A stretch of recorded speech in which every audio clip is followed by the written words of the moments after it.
गुरुवार चलतु नजर पकेबा देश विदेश प्रमुख खबर गुड़िक ता पूर्व चैनल नुआ थिले चैनल को सब्सक्राइब करी पाखे थिबा बेल आइकन को ऑन करी रखंतु एमिति लेटेस्ट न्यूज सर्वप्रथमे देखिबा पे। तेबा संतु आज दिनर गुरुत्वपूर्ण खबर गुड़िक नजर पकेबा। आजिर प्रथम खबर बन्या प्रभावित अंचल में पानी घेरु लोकंकु उद्धार करुछि ओड्राफ टीम। उत्तर ओडिशा बालेश्वर मयूरभंज जिले में लगाण वर्षा जोगु सुवर्णरेखा बुढ़ाबलंग और जलका भली प्रमुख नदीर जलस्तर वृद्धि पर बन्या परिस्थिति देखा जायतिला। एही परिप्रेक्षी में ओडिशा विपर्यय रैपिड एक्शन फोर्स बन्या प्रभावित उभय जिले में व्यापक उद्धार और रिलीफ कार्य निरंतर नियोजित होइछंती। ओड्राफ टीम लोकों धन जीवन सुरक्षित करने प्रमुख भूमिका ग्रहण करथिला बेले जलमग्न अंचल लोकों पानी घेरु उद्धार करी सुरक्षित स्थान में लोकों थैथान कर मुख्य दायित्व तुलाउछंती। एवं उभय जिलार 8टी ब्लॉक रु अत्यावधि 8151 रु अधिक लोकों उद्धार कर सुरक्षित स्थान में थैथान कर जायतिला। एवं ओड्राफ दलगुड़िक अग्निशम सेवा सहित उपयुक्त समन्वय रक्षा करी उपस्थित रही प्रभावित लोकों सुरक्षा को सुनिश्चित करिसेंति बोली सूचना मिली। परवर्ती खबर एबे पुणी बढ़िला सुना दर। देश राज्य में जारी होइछि सुना रूपर नुआ दर। प्रतिदिन सुना रूपर दर निर्धारित कर जायथाय। तेबे आज 24 के 10 ग्राम सुना दर 98,890 टंका रही। गतकाली 98,400 टंका थिला। एथिरे 490 टंका वृद्धि पाइछि। एवं 22 के सुना दर 10 ग्राम को 90,650 टंका रही। गतकाली यह 90,200 टंका थिला। एथिरे मध्ये 450 टंका वृद्धि पाइछि। एवं 18 के सुना दर 10 ग्राम को 64,170 टंका रही। गतकाली यह 63,028 टंका थिला। एथिरे 370 टंका वृद्धि पाइछि बोली सूचना रही। परवर्ती खबर राज्य में आहरी 5 दिन जारी रहिबो वर्षा। आज एसबू जिला को ऑरेंज वार्निंग जारी। राज्य में किछि दिन है वर्षा जारी अछि। आसंता 6 तारिख पर्यंत यह जारी रहिबार संभावना रही। आंचलिक पाणीपाग विज्ञान केन्द्र तरफ यही सूचना दी जाइछि। पाणीपाग विभाग पक्षरु गुरुवार सुंदरगढ़ झारसुगुड़ा संबलपुर जिला को ऑरेंज वार्निंग जारी एने स्वतंत्र रिलीफ कमिशन पक्षरु परामर्श जारी कराइछि। एसआरसी पक्षरु कहुଯାଇଛି जो जिला गुड़िक ऑरेंज येलो वार्निंग जारी कराइछि सेठाकार प्रशासन परिस्थिति मुकाबला सतर्क रुहंतु।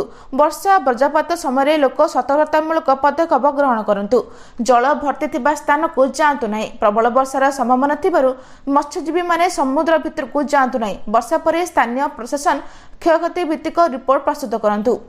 एवं विगत किछि दिन राज्य में विभिन्न स्थान में वर्षा जारी थिबारु जनसाधारण प्रभावित होइछि। खरीफ ऋतु जारी थिबारु चाषी माने क्षतिग्रस्त होउछंती। अधिकांश स्थान में धान चाष प्रभावित होइछि। पाणीपाग विभाग पक्षरु सतर्क करा जायछि। उत्तर पश्चिम बंगोपसागर सह पश्चिम एवं बांग्लादेश उपकूल में लघुचाप क्षेत्र सृष्टि होइछि। एहार प्रभाव में राज्य में आसंता 6 तारिख जाए मध्यमरु प्रबल वर्षा होइपारे बोली सूचना मिली। परवर्ती खबर गिरफ हेबे कि जगा प्रधान। आसिला बड़ खबर गिरफ होई पारंती जगा प्रधान। जगा प्रधान को ऊपर हेबो कि बड़ कार्यानुष्ठान। एसबु चर्चा भितर भाजपा पार्टी ऑफिस रे पहुंचती भाजपा नेता। बीएमसी अतिरिक्त कमिशन को माड़ घटना विवाद में फसिଛନ୍ତି जगन्नाथ। ताको गिरफ करने ओडिशा प्रशासनिक सेवा ओएएस संघ दाबी करिछि। भुवनेश्वर महानगर निगम बीएमसी अतिरिक्त कमिशन को माड़ मारिबा घटना रे एही दाबी उठिछि। ओएएस संघ एक बैठक में जगन्नाथ प्रधान को मुख्य अभियुक्त भाव दर्शाई तुरंत गिरफ करने को दाबी करिसेंति। एहारी भितरे बड़ खबर सामने आसिछि। भाजपा नेता जगा प्रधान भाजपा पार्टी ऑफिस रे पहुंचि जोठारे सभापति मनमोहन सामलक सह वरिष्ठ नेतृत्वबृंद सामिल अछंती बोली सूचना मिली। परवर्ती खबर ई केओसी न कले पाइबे नाही चाउल। ई केओसी ने गतकाली जोगणा मंत्री को बड़ सूचना देइछंती। गतकाली शेष हो जाइछि केंद्र सरकार को ई केओसी अवधि। वर्तमान सुधा 20,58,000 ई केओसी करनथिबा सूचना मिली। जो माने ई केओसी करनांती सेमानकु आउ चाउल मिलिबो नाही। 3 मास पर्यंत चाउल बंद रहिबो। ई केओसी कला परे दिया जिवो चाउल नहले 3 मास भितरे पूरा बंद करा दिया जिवो बोली सूचना मिली। तेणु जो माने ई केओसी करनांती सेमाने तुरंत कराई नियंतु बोली जोगणा मंत्री कहचंती। सेपरी सिमुलिया ब्लॉक रे 4,000 लोक ई केओसी करनांती। सेमाने किए बाहर राज्य रहउतला बेले आउ किए आय कर दउचंती जहा फल रे ई केओसी करबा पे असुविधा पड़ुछि एवं तुरंत करबा आवश्यक नहले राशन कार्ड संपूर्ण बंद हो जिवो। जो माने बाहर राज्य रे अछंती सेमाने घरु आसी तुरंत ई केओसी करंतु कारण चाउल मेडिकल सुविधा पाइबारु वंचित रहबे बोली सूचना मिली। परवर्ती खबर मध्यवित्तक ପାଇଁ शीघ्र जीएसटी रिहाती टूथपेस्ट बासन पोशाक जोता एवं सस्ता चलित वर्षर आयकर रिहाती पर केंद्र सरकार एवं मध्यवित्त और निम्न आय श्रेणी परिवार सामग्री और सेवा कर जीएसटी ह्रास करने योजना करछंती। सूत्रରୁ प्रकाश जे सरकार 12% जीएसटी स्लैब को संपूर्ण रद्द करबा किंबा एहा अधीन थिबा अनेक सामग्री को 5% कर ब्राकेट को स्थानांतर करबा उपरे विचार करछंती। सूचना अनुसार एही परिवर्तन मध्यवित्त आर्थिक दृष्टि दुर्बल श्रेणी थिबा व्यवहृत सामग्री यथा टूथपेस्ट टूथ पाउडर छत्ता सिलाई मेसिन प्रेसर कुकर रोसई बासन इलेक्ट्रिक्स आयरन गीजर छोट क्षमतार वाशिंग मेसिन साइकेल 1000 टंका अधिक मूल्यर रेडीमेड पोशाक 500 रु 1000 टंका मध्य थिबा जोता स्टेशनरी टीका सेरामिक टाइल्स एवं कृषि उपकरण आदि को टार्गेट करब। एही परिवर्तन कार्यकारी हेले एसबु सामग्री अधिक सुलभ हेबो बोली सूचना मिलिछि।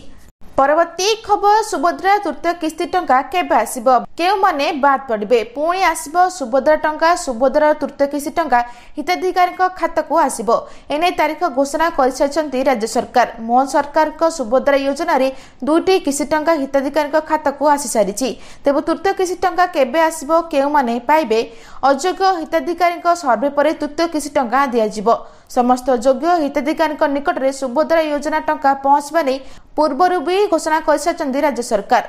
आसंता राखी पूर्णिमा अर्थात अगस्ट 9 तारिख में सुभद्रा तृतीय किस्ती टंका प्रदान प्रस्ताव को यही बैठक में अनुमोदन कराई एवं 1 कोटी रु अधिक महिला खाता को सुभद्रा योजना तृतीय किस्ती टंका पठाइबे राज्य सरकार बोली सूचना रही।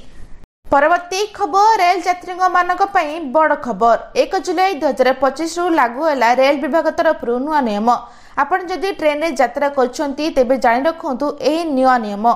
जदि ट्रेन टिकट आईआरसीटीसी ऐप रे बुक करछंती तेबे जानि रखंतु नुआ नियम बिना आधार कार्ड लिंक रे करि परिबनी एबे ट्रेन टिकट बुकिंग। दर्शक बंधु जुलाई 1 2025 तारिख ठारू भारतीय रेल विभाग तरफ नुआ नियम लागू कर जायछि जहाद्वारा आपण जदि निज आईआरसीटीसी अकाउंट रे निज आधार कार्ड लिंक न करथिबे तेबे आपण टिकट बुकिंग करि परिबे नाही बोली सूचना मिलिछि। परवर्ती खबर तेलंगाना विस्फोरण घटना 4 ओडिया मृत 4 ओडिया गुरुतर। तेलंगाना सिंगाची फार्मास्यूटिकल कंपनी रे गैस टांगी फाटिबा घटना रे 4 जन ओडिया मृत्यु होईची। मृतक होचंदी गंजाम रो जगमोहन टिंगरियार लग्नचित दुआरी बालेश्वर मनोज राउत और जाजपुर दोलगंबिद साहू। ए दुर्घटना रे 4 ओडिया आहत होइतला बेले जने गुरुतर थिबारु आयुष रे भर्ती होइछंती। मदिनागुड़ार प्रणाम हॉस्पिटल रे समस्ते भर्ती होइछंती एबे भी 22 जन श्रमिक पत्ता मिलु नाही। ओडिशा परिवार निर्देशालय ओएसटी प्रदीप पंडा एवं चंद्रशेखर होता घटनास्थल रे पहुंची ओडिशा श्रमिक उद्धार कार्य नियोजित होइछंती। गत सोमवार तेलंगाना रे सिंगार रेड्डी जिल्ला रे शिल्पांचल एक रासायनिक कारखाना विस्फोरण घटिछि। सिंगाची इंडस्ट्री नामक एक कारखाना रे विस्फोरण घटिछि जोंथरे एपर्यंत 35 जन मृत होइछे एवं अनेक आहत होइछंती एवं मृत्यु संख्या आहुरी बढ़िबार आशंका कराउछि बोली सूचना मिलिछि।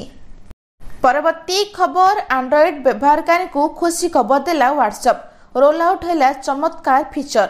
जदि आपन को कोनोसी डॉक्यूमेंट स्कैन करी व्हाट्सएप रे पठाबा को पड़थला तबे आपन को कैम स्कैनर एडोबी स्कैन बोले एक थर्ड पार्टी ऐप व्यवहार करबा को पड़थला किंतु एबे व्हाट्सएप ऐप भितरे एही स्कैनिंग वैशिष्ट्य जोड़ीछि। एयार अर्थ होछि जे अन्य कोनोसी ऐप न खोली आपन व्हाट्सएप को सीधासलख डॉक्यूमेंट फोटो उठाई पारिबे एवं एहा को स्कैन करि पारिबे एवं पीडीएफ तयारी करि पारिबे एवं एहा को तुरंत जे कोनोसी व्यक्ति को पठाई पारिबे बोली सूचना रहिछि। आज में एतिकी भिडियोटी भल लगिले चैनल को सब्सक्राइब करी शेयर करबा को जमा भी भूलंतु नाही। रहुछि नमस्कार।